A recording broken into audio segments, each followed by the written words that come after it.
You're listening to an Airwave Media Podcast. So last weekend, my niece Sierra, who lives in Denver, she was in town visiting with her boyfriend Sam. They were here for a graduation ceremony at Cornell. Anyway, a number of family members got together for dinner at a nearby restaurant, and that included a celebration of her 24th birthday. At one point, I got into a conversation with one of my sisters-in-laws and her boyfriend about DNA testing. I mentioned that a few years ago, my wife and I submitted our samples to Ancestry for DNA testing, and thus far there haven't been any significant revelations. As far as I know, there are no notorious criminals lurking in our family lineage.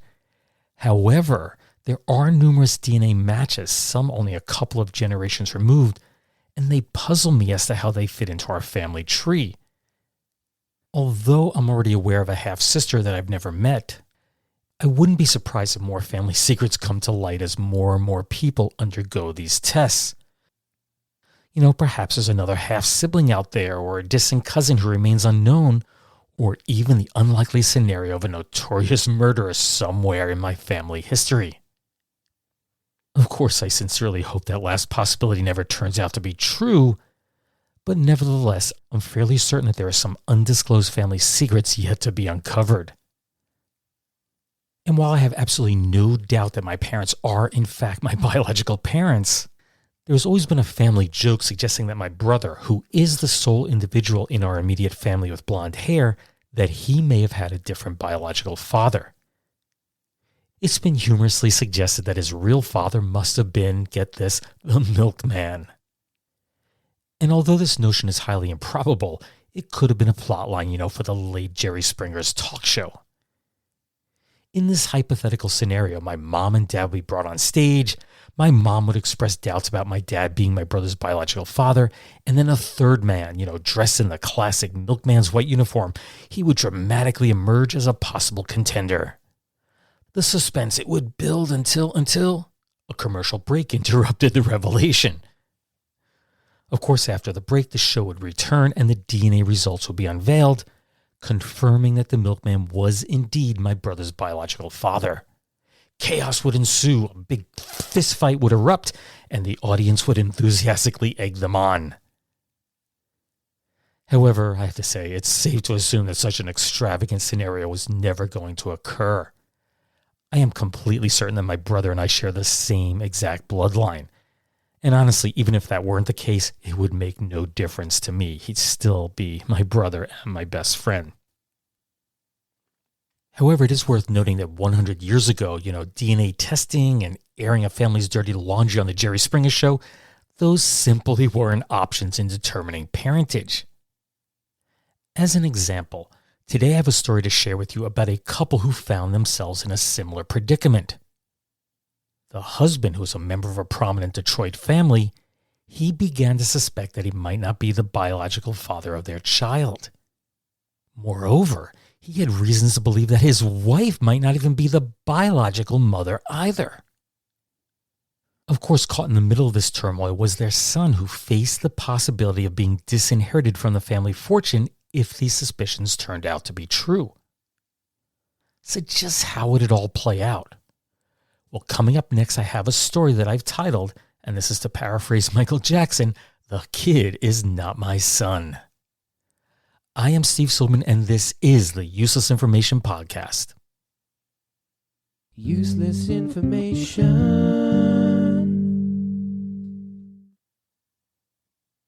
So let's hop in our time machine and roll the clock back to 1875. And we'll find a young man named William Burroughs taking a job as a bank clerk in Auburn, New York. And much of his tedious work involved painstakingly checking the bank's ledgers for errors. His only tools were pencils, paper, and his brain. He realized that what the world needed was a mechanical adding machine, and he was determined to figure out how to design it himself. And after spending 5 years at the bank, Burroughs decided to pick up and move to St. Louis, Missouri. There, he found employment as a mechanic at the J. Boyer Machine Shop, which just happened to be owned by a man named Joseph Boyer, and he will play a big part in the story later on. Anyway, This new job provided Burroughs with the opportunity to turn his dream of an adding machine into a reality. And it didn't happen overnight, but in 1885, Burroughs filed his first patent application for what he called a calculating machine, and he went on to establish the American Arithmometer Company in 1886. Now, these early machines, they really weren't very accurate, but, with persistent trial and error, Burroughs was able to create a nearly flawless machine within a couple of years. Now, Burroughs designed the machines, but they really were manufactured by the Boyer Machine Shop, and the initial model, it was sold for $475. Doesn't sound like much, but if you adjust that for inflation, that's nearly $16,000 today. As primitive as these mechanical adding machines may seem today, these really were, in some ways, the supercomputers of their day. Tragically, Burroughs passed away at the young age of 41 in 1898, reportedly having earned very little money from his invention. Well, in 1902, Joseph Boyer, who was the owner of the machine shop that produced the adding machines, he assumed the role of the company president, and he renamed it the Burroughs Adding Machine Company. Then, 3 years later, he relocated the entire company to Detroit, Michigan. And the company had experienced tremendous growth. They sold an estimated 800,000 machines by 1920 and employed 12,000 people worldwide. As you could guess, Joseph Boyer became a remarkably wealthy individual, and keep in mind there was no federal income tax at the time. However, everything would change for the ultra-wealthy with the enactment of the Revenue Act of 1913, which reestablished a federal income tax. This meant that high earners like Joseph Boyer would be obligated to pay a substantial portion of their income to the federal government. It can be inferred, although not conclusively proven, that it was no mere coincidence when Boyer established well-funded trust funds for each of his 7 children that same exact year. That strategic move potentially allowed him to evade a significant portion of his tax burden. And it would be a fight over one of these trust funds. It just happened to belong to Joseph's son Myron Libby Boyer. It would be the fight over that trust fund that would capture headlines both in Canada and the United States throughout the year 1928. Values of the trusts were estimated to be somewhere between $2.5 and $5 million. Adjusted for inflation, that's somewhere between $35 and $88 million today. Not exactly chump change. On July 26 of 1921, Myron entered into matrimony with Laura Lucille Miller, who just happened to be a former sales lady at the Burroughs Company. Wonder how they met. Anyway, both had been previously married, so, they were well aware of what they were getting themselves into. Yet the marriage got off to a rocky start.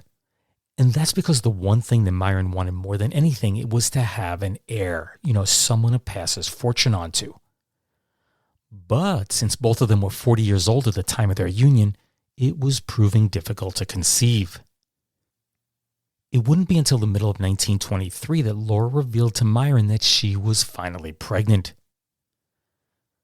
While the details of what happened next were never described in the press, it's safe to assume that Mrs. Boyer's belly expanded as the baby grew inside her. No surprises there, huh? In early November, again this is 1923, as Laura approached the momentous day, for some reason she sent her husband off on an important errand, and it kept him away for several hours. Then, upon Myron's return home, he was taken aback to discover a doctor and a nurse caring for his wife and their newborn baby. He had missed the big moment. Anyway, they named the little boy Joseph Andrew Boyer III. Everything was going smoothly until around 13 months after the baby's birth. For some unknown reason, and Mrs. Boyer blamed it on the nurse that attended to the baby, Myron began to suspect that the kid was not his son. Could Laura have been two-timing on Myron? Inquiring minds want to know. Anyway, driven by the need for answers, Myron took the decisive step of engaging private investigators to uncover the truth. Through thorough detective work, it was revealed that not only was Myron not Joseph's biological father, but Laura was not his biological mother either. Huh? What? I mean, she had clearly given birth to that baby. Just how could this be? Well, faced with the results of the investigation, Laura was forced into admitting that the whole thing was a hoax. Yeah, the baby was real, but neither of the Boyers were his parents. Instead, the baby was born out of wedlock to a 19-year-old Windsor, Ontario woman. Now, before I explain how this all went down, I just want to do a quick side note here and tell you that in one of those quirks of cartography, Windsor, Ontario, which is in Canada, it lies directly south of Detroit, which of course is the United States. Detroit lies on the north bank of the Detroit River, while Windsor, Ontario is on the southern bank. Mrs. Boyer had orchestrated an intricate plan, and it involved the payment of $1,500 to a Detroit doctor. That's about $26,000 today. He arranged for everything. That included locating the expectant young woman in Windsor, the adoption of the newborn, bringing the baby across the border into the United States, and of course orchestrating a ruse wherein, in her husband's absence, she could pretend that she had just given birth to the baby boy. Yeah, you heard it right. She had faked the entire pregnancy. You know, it's difficult to say how most husbands in the 1920s would have reacted to this. Perhaps they would have divorced their wives or, maybe chosen to accept the child as their own and never, ever reveal the secret to the world. But this case was very different, and that's because the Boyers were a socially prominent family, and Joseph III, who was now 4 years old, he stood to inherit a vast fortune that he truly wasn't entitled to. From the Boyer family's point of view, this needed to be avoided at all costs. As a result, lawyers from Myron Boyer filed suit in Detroit on March 1st of 1928 to have the child's birth certificate stricken from the state's records. If you think about it, this solution seems very straightforward. If there existed no official record identifying Myron as the boy's father, the child would forever be unable to make any claim to the family's substantial wealth. Now, I'm going to throw in a second side note here, and that's because initial reporting on the story suggested that a separate trust fund had been set up solely in the boy's name, but later on it was revealed that he was simply the sole heir to his father's trust fund. Needless to say, efforts were made to keep this story out of the news, but that didn't work. Somehow the Associated Press got wind of it, and soon the story spread like wildfire. Mrs. Boyer told a reporter, quote, "Everything Mr. Boyer charges in his suit is true. I did adopt a baby a few hours old and told Mr. Boyer it was our child. It was a desperate measure to save our home. I thought an heir, a child's love, would make Mr. Boyer happy and contented. It did for 13 months. Then not even the baby could hold him." It should come as no surprise that at the time this lawsuit was filed, the couple had been separated for about 2 years. While Myron wanted nothing to do with the boy, Laura found comfort in the fact that she had legally adopted him. Mrs. Boyer continued, quote, "I have lost the home but won a child, and the deceit has been worth 1,000 times what it cost. I love this boy more than anything else in the world." Now, before I go on with the story, I just want to apologize to all French speakers out there, including my wife. She tried to teach me last night how to pronounce this, and it just doesn't work. So I'm going to give it my best go. Anyway, here we go. Adding to the complexity of the situation, a visit to Hotel Dieu Hospital in Windsor, where the birth occurred on November 5th of 1923, that brought forth more complications. You see, the biological mother of the baby, she firmly believed she had given birth to a girl, yet the hospital records listed the sex as male. And when the birth certificate was filed, it listed the baby's sex as female. So was this simply an error in bookkeeping, or did Mrs. Boyer take the wrong baby home? It certainly wouldn't be the first time there was a mix-up at the maternity ward. Of course, this is long before DNA testing, and since all those who are directly involved are now deceased, my hunch is we'll never know if they had the wrong baby or not. Well, it wasn't long before reporters located the real mother. And at first they did keep her name out of the papers, but eventually it was revealed that she was Edith Howarth, who was now 23 years old and lived with her parents at 604 Bruce Avenue in Windsor. Edith knew who the father was, but made it clear that she was never going to reveal his identity because he was unaware that she had gotten pregnant. Quote, "I know he's a college boy and apparently of good family. I don't know how much money his family had or anything about them. I made no appeal to him or them for assistance." Newspaper reports claim that Edith had sold the child, but she insisted that wasn't true. Quote, "I want to make it clear that I did not sell the child. It has been repeatedly stated in the newspapers that Mrs. Boyer, when seeking the child for adoption, came over here and bought mine. That is not true. When I went to Hotel Dieu Hospital to have the child, I told the hospital authorities on entry that I could not care for it and I wanted it to be adopted by someone who could. There was 4 or 5 days before the child was born and taken away. I had not seen Mrs. Boyer or anyone representing her. I had the child registered for adoption before his birth, just so he could be sure of a good home. That was all I was interested in." As for the birth itself, quote, "There was a woman there, but I didn't pay any attention to her. I was crying.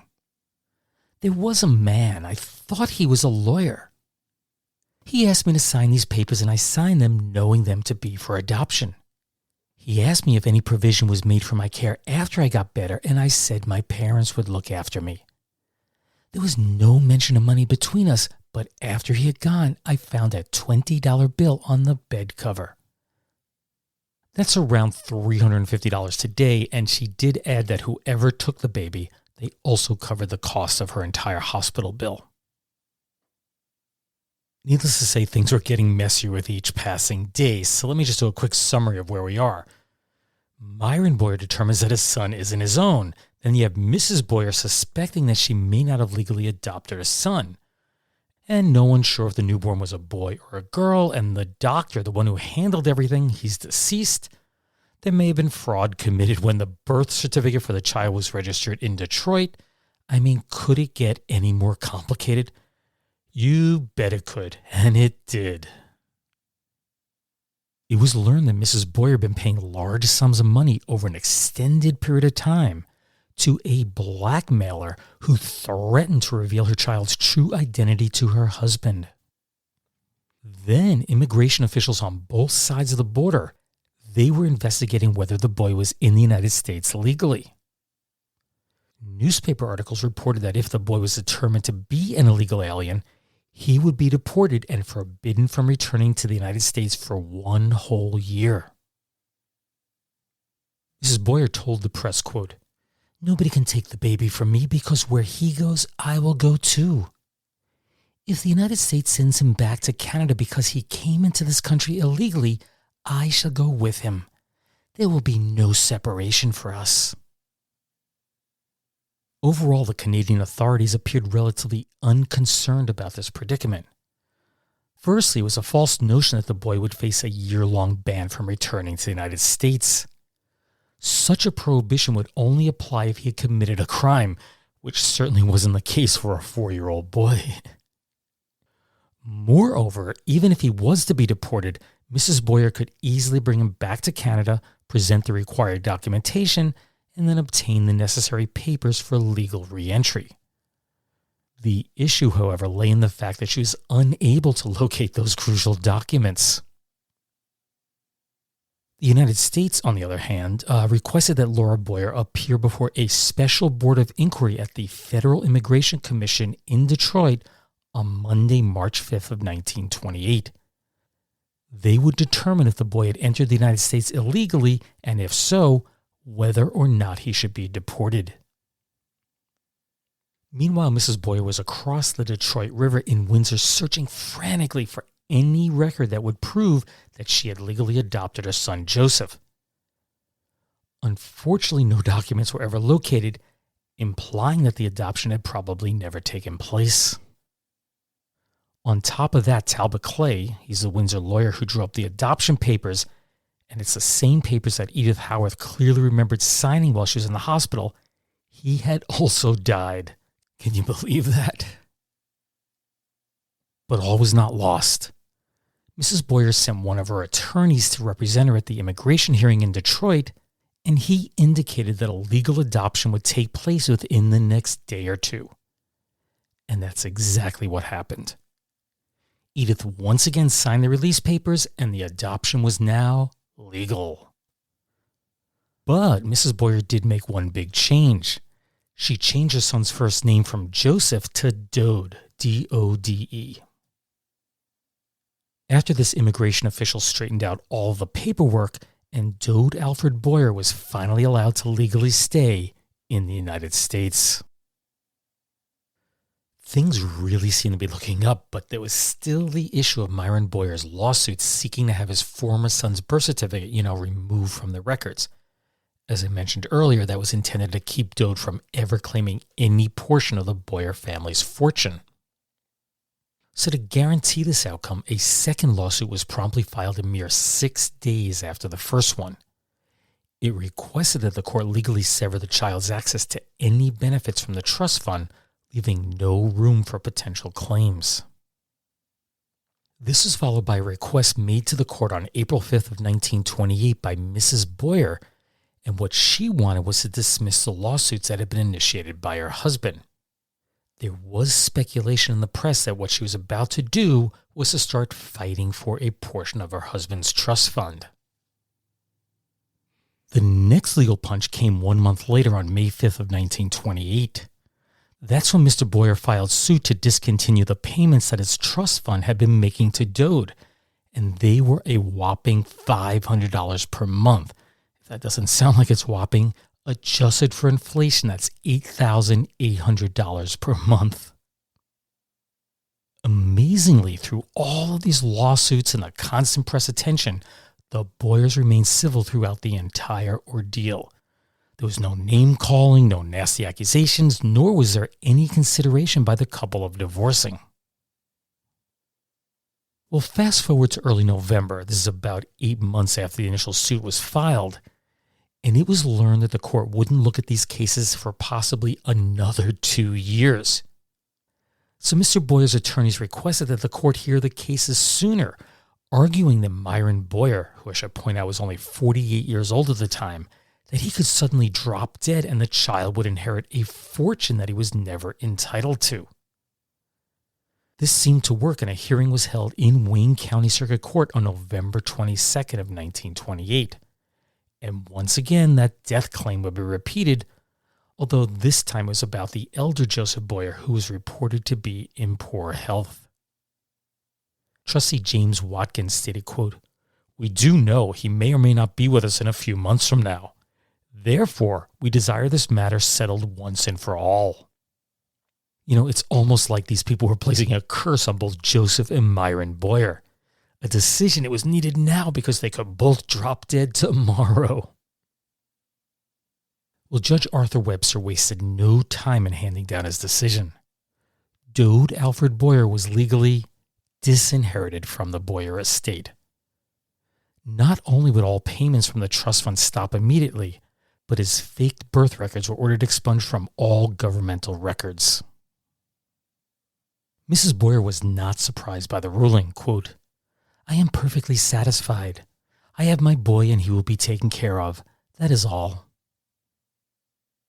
About 1 week later, Myron Boyer, who had been silent to the press throughout the entire ordeal, he offered up his, quote, "first and last statement." It is quite lengthy, so I'll just share some portions of what he said. He begins, quote, "During the last 9 months, considerable newspaper space has been devoted to the so-called Boyer baby case. I, Myron L. Boyer, being one of the principals of the case, it may be recalled, have never made a statement to the press and never discussed the case with anyone outside of any immediate friends. I studiously avoided making any public statement, as I consider the case entirely a civil one in a personal matter. This case first came to the attention of the public in March of this year due to the fact that I had filed a suit in Ingham County to have expunged from the state records a certificate of birth registering the name of Joseph Andrew Boyer, who, as a baby several days old, had been surreptitiously brought into my home by a doctor and a nurse during my absence and proffered to me on my return by my wife as my own son. He continues, at this time also, I started suit to restrain the trustees of the fund established for me from dispersing any of the fund to this child as my son. These suits were started after I had conclusive evidence that I've been the victim of a deliberate scheme to thrust upon me a child not my own. And now we'll jump ahead to the 7th paragraph.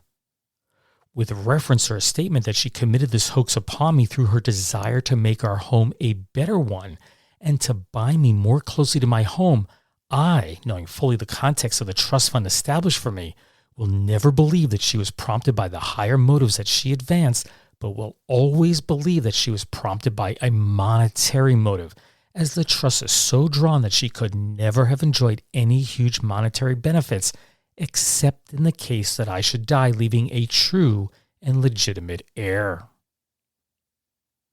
Well, I'm sure you've heard that old expression that goes, be careful what you wish for because it might just come true. His counsel asked for a speedy trial because either he or his father could die before a decision was reached. Well, pretty much that's what happened. On December 29th, 1928, Myron was traveling in a taxicab while on his way with a friend to the theater. He suddenly felt a sharp pain in his chest, but he declared that he was well enough to continue, but soon collapsed. Myron was then taken back to his home where sadly he passed on. This is just a few weeks after the judge finalized his decision. His father, Joseph, he would pass on 2 years later.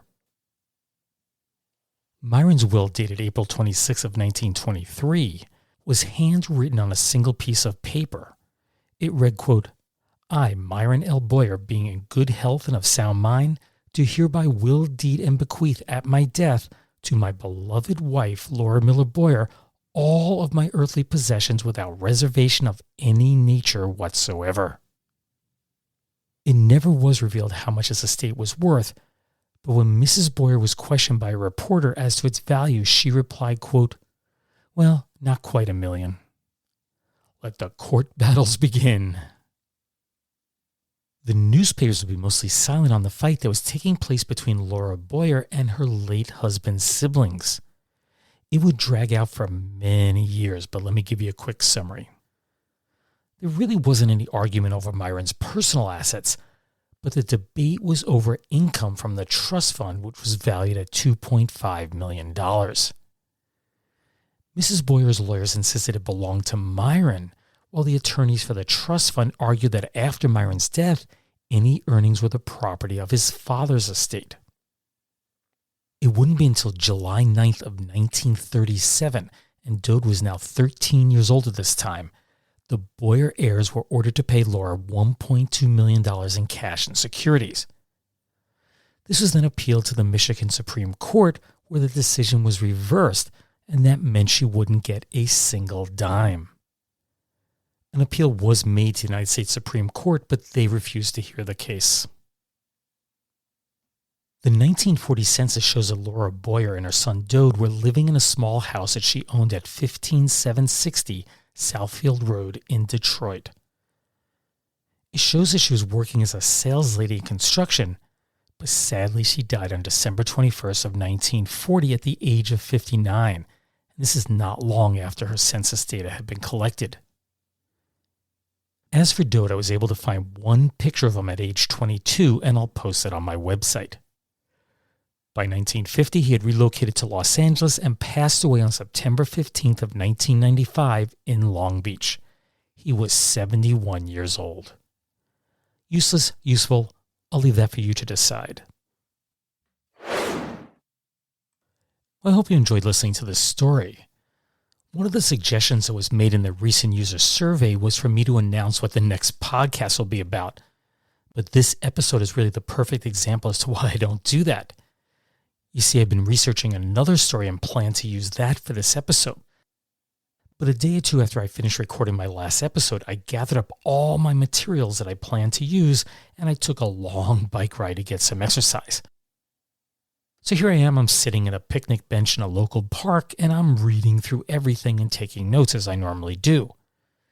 But then in one of the old newspaper articles, there was just one sentence. There was a mention of the Boyer hoax. It just, caught my attention. So I wrote it on a piece of scrap paper, and I did a quick search for it when I got back home. I have to tell you, this is a much better story, so I abandoned the one I was originally working on. And honestly, this happens quite a bit for various reasons. It could be that something better pops up. There are roadblocks in my research. Sometimes I start researching and it goes nowhere and I can't figure something out. Or sometimes a good story just turns out to be a total bore. And that's the real reason why I don't mention what's coming up next, because it rarely ever works out as planned. Anyway, if you've enjoyed this episode or the podcast in general, I'd appreciate if you could share it with someone. That can be through Reddit, Facebook, Twitter, or by whatever means you think will help grow my audience. Anything you can do to help spread the word is greatly appreciated. Be sure of that. Just a reminder that you can find the Useless Information Podcast wherever you get your podcasts, so make sure you subscribe. The Useless Information Podcast is now part of the Airwave Media Podcast Network, so be sure to visit airwavemedia.com, and there you'll find a curated selection of some of the best podcasts, not just in history, but also science, wellness, education, and the arts. In fact, they just added podcasts aimed at children. Anyway, thanks for listening, and take care, everyone. Bye.